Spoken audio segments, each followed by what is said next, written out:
Oke, ibu-ibu, bapak-bapak, ada nggak sih kekerasan lain yang dialami oleh anak selain ucapan yang membentak atau tamparan atau tendangan atau semacamnya? Itu di bagian mana aja sih di bagian tubuh anak yang merasakan kesakitan? Coba bapak dari bapak. Ya Pak, coba kalau kita lihat Pak, di sini ada yang ini Pak, ditampar pipinya Pak. Pipinya. Iya. Nah kalau ibu biasanya anak tuh mengalami kekerasan fisik pada anak itu dilakukan di dadanya Pak. Kenapa itu, ditendang oleh orang lain, Oh, bisa gitu. temannya atau orang tuanya. Oh Terima iya. kasih.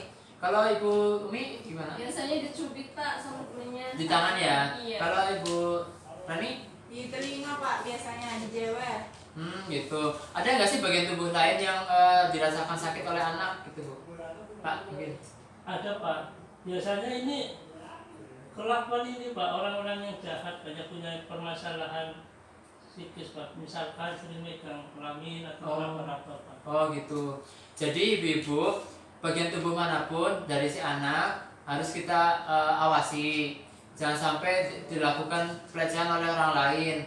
Apalagi kalau misalnya kita marah, jangan sampai melampiaskan ke fisik anak. Itu akan mengakibatkan cacat atau kecelakaan lah gitu ya. Oke, sekarang ini ibu saya bagikan tugas ya. Coba ibu jelaskan atau tuliskan ini contoh-contoh kekerasan pada anak. Ada fisik, ada psikis, ada seksual, dan ada sosial. Ada kekerasan sosial.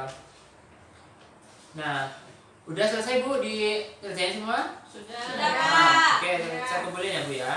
Ini. Oke, jadi kesimpulannya gini, ada beberapa jenis kekerasan pada anak, ada yang fisik, contohnya menampar, membanting, mencubit. Itu akibatnya apa? Bisa memar. Terus pelakunya bisa orang tua atau orang lain. Nah, kekerasan yang kedua ada psikis.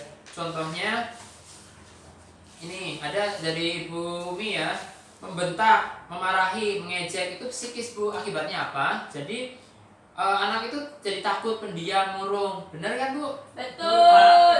Nah, pelakunya bisa jadi orang tua atau tetangga atau temannya. Kemudian ada contoh kekerasan seksual dari Pak Imam. Ada mencium, meraba, meremas, mencolek. Itu akibatnya apa Pak? Ya biasanya anaknya akan ini Pak, takut atau ngurungun dia diam diri di rumah Pak, bahkan kadang-kadang menangis Pak. Oh gitu, Mengingat masalah oke. itu Pak. Nah, pelakunya biasanya siapa itu Pak? Biasanya orang tua juga ada Pak, saudara, bahkan tetangga juga ada. Oh, oke. Lanjut ke jenis kekerasan selanjutnya, kekerasan sosial. Contohnya ini, dikucilkan, dilarang bermain. Dari Ibu Dewi ya, akibatnya apa Bu? Ya, anak jadi kurang bersosialisasi karena merasa malu dengan teman-temannya. Stres juga ya Bu? Stres Pak, ya. Oke.